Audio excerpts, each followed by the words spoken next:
do centro das atenções às portas do segundo turno das eleições no Brasil, eleições presidenciais e para os governos de estado.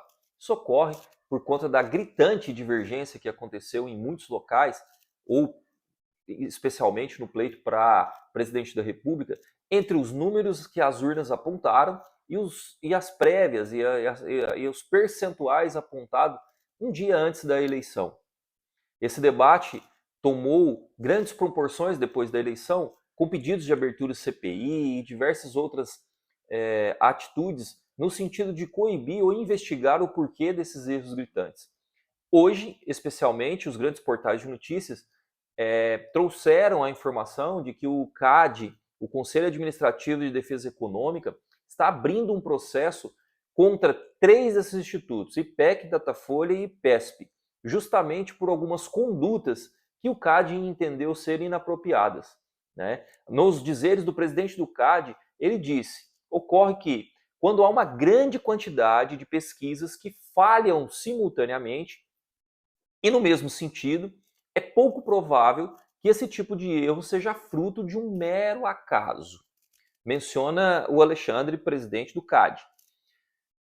Ele questiona: diante da improvável coincidência, especialmente em relação aos erros cometidos em um mesmo sentido e idênticos, quanto à diferença entre os candidatos, e ainda, frente à ausência de qualquer racionalidade, pelo menos por hora, que explique o fenômeno, pode-se concluir que há indícios de suposta conduta coordenada ou conclusiva e também de efeitos unilaterais por parte dos institutos IPEC, Datafolha e IPESP, devendo a Superintendência Geral do CAD instaurar inquérito administrativo para apurar os fatos narrados. Essas são as palavras do Alexandre Cordeiro Macedo, que é o presidente do CAD no Brasil. É inegável que muitas pessoas são influenciadas justamente por esses apontamentos que são trazidos pelas pesquisas de opinião. Eu mesmo presenciei diversas pessoas mudando o seu voto às vésperas da eleição, sobretudo para governador e do Senado aqui do estado de Santa Catarina, em busca daquele voto chamado de voto útil. Ou seja, eles tinham como preferência um candidato que essas pesquisas apontavam com pouca ou rara chance de eleição, migraram seu voto para um candidato que tinha uma intenção de voto um pouco maior, para que o seu oponente não chegasse ao êxito no pleito. Isso aconteceu principalmente na eleição para senador, em que Jorge Seife cooptou votos mais alinhados à direita para que o seu principal oponente, Raimundo Colombo, não tivesse chance de se eleger senador por Santa Catarina. A mesma questão do voto útil aconteceu no cenário para governador, em que Jorginho Melo, do PL, acabou cooptando votos de outros candidatos de direita, declaradamente bolsonaristas, como, por exemplo, o Espiridião Amin, para que ele alçasse o segundo turno, né, junto com o candidato da frente de esquerda, Décio Lima, para que o governador, né, uma vez que as pesquisas apontavam que a disputa de segundo turno ficaria polarizada com o atual governador Carlos Moisés.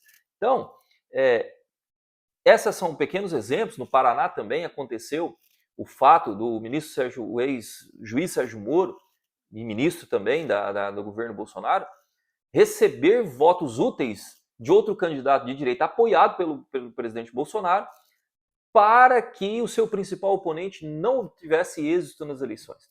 É inegável que os números apontados em pesquisas, eles sim interferem em muitas pessoas, em muitos eleitores, na hora da escolha do seu voto. A gente sabe que a eleição está extremamente polarizada, e numa eleição extremamente polarizada, existem de ambos os lados grupos que já estão com seu voto definido e não migrariam um voto qualquer que fosse o cenário apontado por pesquisas eleitorais.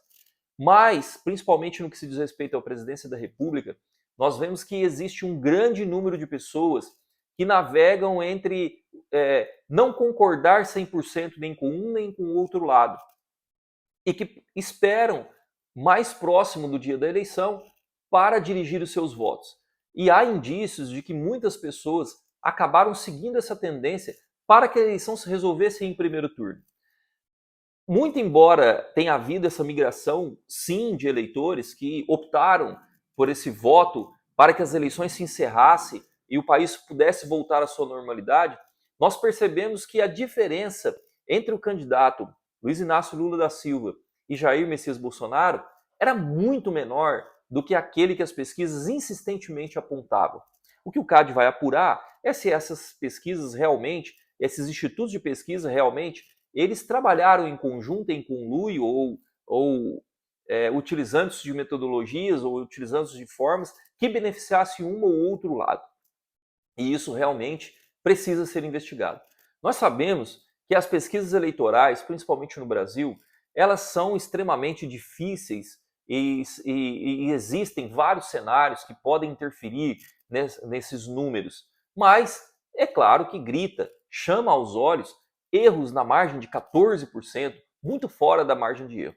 A gente sabe que institutos menores, como o Paraná Pesquisa, acabaram também não conseguindo identificar exatamente o movimento do eleitorado, mas acertaram com muito mais precisão os percentuais dentro das margens de erro propostas pela pesquisa.